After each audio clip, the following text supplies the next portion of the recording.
So in our first video on conjugate gradients, we talked about the linear system AX is equal to B, where A is positive semi-definite, and what we want to do is solve for X without having to invert A. And we described an iterative procedure where we minimize something called the quadratic form to find X. Specifically, we did steepest descent, where starting from some initial guess at X, we were setting X at iteration I plus 1 is equal to xi plus a constant, which we called an alpha, multiplied what turned out to be ri, which is the residual i.e. the difference between b and a times our current estimate of x. And we finished by calling these r's search directions. And this is because at each iteration of the steepest descent algorithm, we're starting from xi, and then to find our next value of I plus 1, we're essentially searching in the direction of this vector that's given by the residual.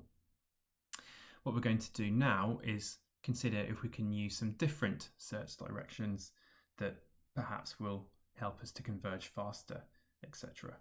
So rather than doing our steepest descent approach, where the search directions are always equal to the residual, what we're going to do is have an algorithm where xi plus 1 is equal to xi plus another constant, which we're going to have to find, multiplied by di, where di is some kind of generic search direction, which we're going to choose. This algorithm is called the conjugate directions algorithm.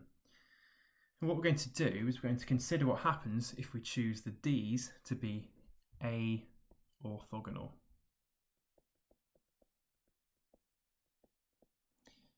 Which means that the I transpose multiplied by A multiplied by dj is equal to 0 if I is not equal to j. So I'm deliberately, for now, going to avoid talking about how we actually find these different search directions, the d's, but we're going to go into this algorithm assuming that we have them already, and we have a set of d's, and we're going to see how that algorithm would perform and basically kind of motivate the case for finding orthogonal search directions. So the first thing we need to do is find an expression for the optimal value of alpha I. And just like in the previous video, we're going to do that by considering the quadratic form at xi plus 1, and we're going to take the derivative of that with respect to alpha I and set it equal to 0. So applying the chain rule, what we have is that this is equal to the quadratic form and its derivative with respect to xi plus 1 multiplied by the derivative of xi plus 1 with respect to alpha I. We showed in the previous video that actually this derivative is equal to the negative residual at I plus 1, which is going to be transposed, multiplied by, so the derivative of xi plus 1 with respect to alpha I. You can see up here, if we take the derivative of this expression with respect to alpha I, then we're just left with di. So we have this vector di here. Okay, now we're going to derive just one kind of useful expression that I'm going to put on the side somewhere. So from the previous video, it's useful to remember that we defined the error, which was an e, as, let's say, at ei plus 1, it's equal to the difference between the I plus 1th estimate of x minus the true x, which we wrote as an x star. So if you pre-multiplied that by a, so a times e I plus 1, obviously you just get a I plus 1 minus a times x star. Then a times x star, that is a times the true value of x, is equal to b by definition. from the problem statement. So that's equal to the same thing again, a times x, I plus 1, but now minus b. And all of that is equal to, the residual at I plus 1 is b minus ax I plus 1. Therefore, this is all equal to minus residual at I plus 1. So we just have this kind of relationship between the residual and the error. So that means if we substitute it into here, what we end up with is that this is all equal to the error, that's I plus 1 transposed, multiplied by A, multiplied by DI. And then, as we said, we're going to set this equal to 0, so it's got a large 0. So what we want to do, we've realised from this, is we want to pick in alpha I such that this holds, i.e. such that the error at I plus 1 iteration transpose multiplied by A multiplied by our ith search direction is equal to 0. So now to find our optimal value of alpha, I'm going to take our original conjugate directions algorithm, and what I'm going to do is take away from both sides the true value of x, which we wrote as an x star,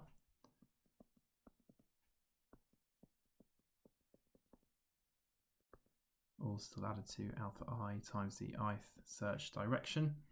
And we know by definition that this and this are equal to the errors at iteration I plus 1 and I respectively. So we can write this as error at I plus 1 is equal to error at iteration I. And then in an attempt to get this into a form where I can utilise this information here, I'm going to take the transpose of both sides and post multiply by A times DI. So first of all the transpose, and then the ADI on the left hand side. Likewise on the right hand side we have the transposed ADI plus constants we're trying to find, transposed ADI. And like I said, we know that if we pick our optimal alpha, then this expression here is going to be equal to 0. So we set that equal to 0 and then we just solve for alpha. So hopefully you can see that this implies that our optimal alpha should be set equal to, well, the negative of this term first of all,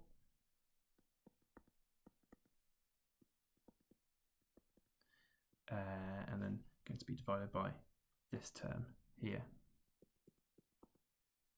di transposed A di. And then finally, if you want to simplify this just a bit more, we can use what we've got in this box here, namely that negative A times the error is going to be equal to the residual. So what we end up with is that this is all equal to the ith residual transposed multiplied by the ith search direction, and the denominator remains the same. Okay, so we've got our optimal alpha, that's fine. We've got two important things left to address, so two important questions really. So the first thing is, well, what about convergence? So we've not said yet why it's beneficial to have search directions that are A orthogonal. And to do that, we're going to have to talk about convergence of the algorithm. And the second thing is, well, if it does converge in a way that we like, then we also need to address how we actually find the search directions. How do we come up with those Ds that are A orthogonal? So there's kind of two things left to do. What we're going to do just in this video is we're going to deal with this thing for now, and finding the search directions. Essentially we're going to end by motivating that, and then in the following video we can talk about how we actually go about finding the D's. So first of all, we're going to note that our search directions are linearly independent. So in other words, they all point in a different direction. So specifically what we're saying is that the summation of, let's say, n search directions, if we have a constant in front of each one multiplied by that corresponding direction, is all equal to 0. We know that these search directions are A orthogonal by choice. So if you want to see what's going on here or why this is true, then it's quite easy. We just pre-multiplied by, let's say, the jth search direction transposed multiplied by A. So all of this implies that the summation from I equals 1 to our nth search direction of constant jth search direction transposed A di. We're saying that all of that is equal to 0, and in fact you can see that in here, again, because we've chosen the search directions to be A orthogonal, all of these terms are equal to 0, except for where I is equal to j. So all of this is equal to c times j multiplied by jth search direction A jth search direction, and that's equal to 0. We've chosen A to be positive semi-definite, so this thing is always greater than 0. Therefore, that constant must be 0. And you can repeat that for j is equal to 1 all the way up to n. So what we're saying is that by choosing our search directions to be A orthogonal, then they are also linearly dependent, i.e. they don't point in the same direction. What that means is that we can take any n-dimensional vector and express it as a combination, a linear combination of our search directions. So this whole proof of convergence, it turns out, hinges on using, as we say, the search directions as a basis, to use the proper language. And we're going to write the error of our conjugate directions algorithm in terms of the search directions, and it's through that we can prove convergence. And we're going to start off by looking at E1, that is the error associated with our first estimate of x. So like I say, that's an n-dimensional vector, and so what we can do is we can express that as this linear combination of, again, n search directions. So each search direction is now going to be multiplied by a constant, which I'm going to write as a delta. There's our search direction. So again, we're just using the search directions as a basis now, and we're going to write our error in terms of the d's. Okay, so to find out what these deltas need to be, quite a similar trick to just a second ago. We're going to pre-multiply by the jth search direction transposed, and again A, multiplied by the first error. So we're going to get this summation. I'll just write it as being over I. So we're going to have our delta I, and again we've pre-multiplied by the jth search direction A dj. Everything in this summation is going to be equal to 0, except for where I is equal to j. So that is equal to delta j dj transposed A dj. And so straight away we've got an expression for what those deltas should be. I.e. is going to be this term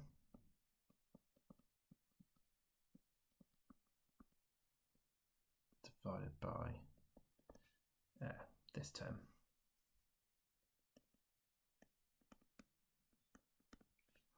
Okay, so now we've got an expression for, we've kind of looked at how we can write the error of our first estimate in terms of the search directions.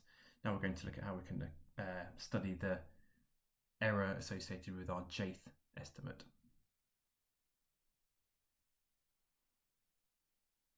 And there's a trick here, because what we're going to do is we're going to write, we're going to say jth search direction transposed A times error 1 is equal to, so same stuff at the start, dj transposed A brackets error 1.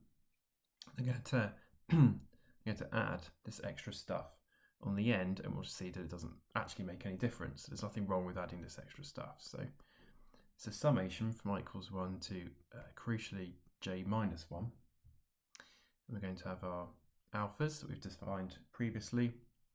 This is going to be our ith search direction. Okay, so the first thing to note is that we're allowed to include this extra term, because here we have a dj transpose multiplied by A.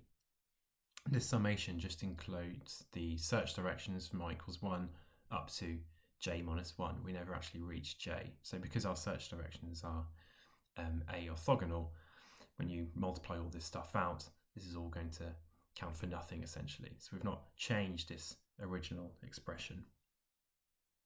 But we've done it because all of this stuff is actually equal to the jth error. Okay, so by doing so, we've managed to include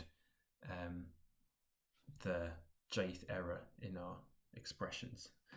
If you're not quite sure why, just like a quick calculation on the side.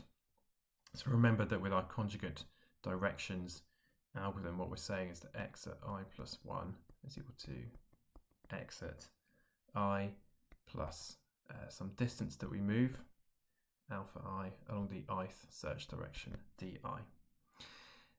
Remember, if we take away the true solution of x, that is x star, from both sides of this equation, then you write it in terms of the error. So you end up with error at I plus 1 is equal to error at I plus alpha I times the ith search direction. Then if you start from E1 and you keep working through this equation iteratively, what you end up with is that at the jth iteration, so Ej is equal to E1 plus this summation from I equals 1 to j minus 1, all these distances multiplied by our search directions, which is what we have here. So at this point, we've managed to write our first error in terms of the search directions. We're using the search directions as a basis. Now I've managed to expand that equation a bit, so we can include Ej, the jth error. So what does that mean? It means if we take our, it's down here, expression for delta j that we wrote earlier, all that's going to happen here is that where we've got dj transposed A E1 on the numerator, we can now replace that by simply writing dj transposed A and now Ej on the numerator. Okay, so why does any of this matter? So at the moment we've said, right, the d's act as a basis for our error. We've written our error, our first error, in terms of the d's, where those constants, the deltas, are equal to this equation here. Now the key bit is to remember, and so I'll just write it again because it became, because we derived it earlier in the video, is remember that our alpha j, that's part of our conjugate directions algorithm, is equal to minus dj transposed A, and then the jth error, all divided by dj transposed A times dj. Okay, so you put both of those things together, and what we can see is that those constants, those delta j's, are actually equal to minus alpha j. And it's this fact that we use really to demonstrate convergence. So that's kind of the core part of the proof. So to finish it off, remember we've said that the jth error is equal to the first error plus this summation from I equals 1 to j minus 1 of our alphas multiplied by our search directions, di. Okay, we now know that each alpha is equal to a minus delta, so we can write that as being E1 minus this summation from I equals 1 to j minus 1 of the deltas, delta I, di. And then finally, at the very start of this proof, we wrote E1 in terms of our search directions as well. And in fact, we showed that, so I'll put it down here, this is all equal to, so E1 can be written as this summation from I equals 1 to n of deltas times di, all minus this summation I equals 1 to j minus 1 delta, I di. Okay, it's all equal to the jth error. And so we've kind of got our proof here already. Because what happens is as j increases, in this case, basically as after the conjugate directions algorithm has run for n iterations, i.e. it's estimated or realised another n estimates of x after our starting point, then this, as j increases to be equal to n plus 1, then this is going to cancel out this term. And so the error at that particular iteration has to be 0. So it's a bit convoluted, but that does complete the proof. So what we've done is we've said, well, we don't know how we're going to get a orthogonal search directions, but if we did, we now know that the algorithm has to converge after n iterations, which is a really useful piece of information. So that completes the kind of convergence proof and should, motivate why we like the conjugate directions algorithm. So then we tend to turn to question 2 and we think, well, okay, if we like this algorithm because we know it converges, then how are we going to get a orthogonal search directions? And that's what we'll look at in the next video.